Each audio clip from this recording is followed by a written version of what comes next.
নমস্কার, আপনারা দেখছেন ট্রাইব টিভির সঙ্গে রয়েছি আমি খুকুমনি। শুরু করছি আজকের বেঙ্গল এক্সপ্রেস। শুরুতেই নজরে রাখবো শিরোনাম।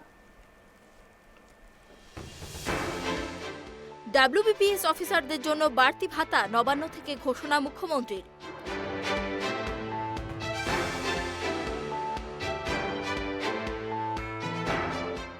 মালদায় 17 বছরের নাবালক শিক্ষকের চাকরি ঘিরে প্রাথমিক নিয়োগে নয়া বিতর্ক।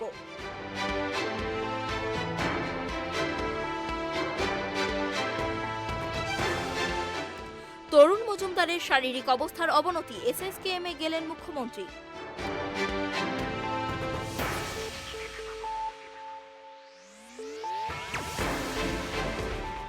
সল্টলেকে সিজিও কমপ্লেক্সের রুজিরা বন্দ্যোপাধ্যায়কে 6 ঘন্টা জেরা ইডির।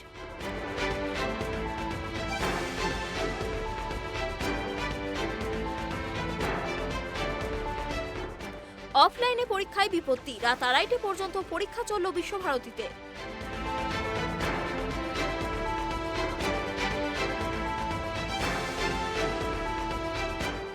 হাওড়া ব্রিজে দুটি বাসের মুখোমুখি সংঘর্ষ, গুরুতর আহত 10।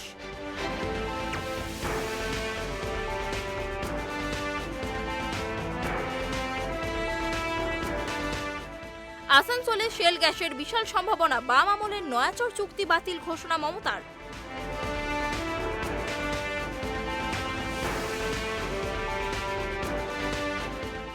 বাম আমলে নিযুক্ত হওয়া 614 জন খাদ্য দপ্তরের কর্মীকে বরখাস্ত করল স্যাট।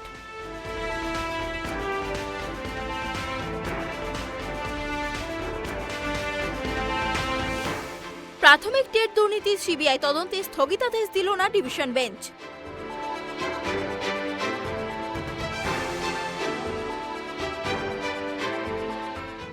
দেশে দৈনিক করোনা সংক্রমণ ছাড়ালো 13,000, জরুরি বৈঠকে কেন্দ্রীয় সরকার।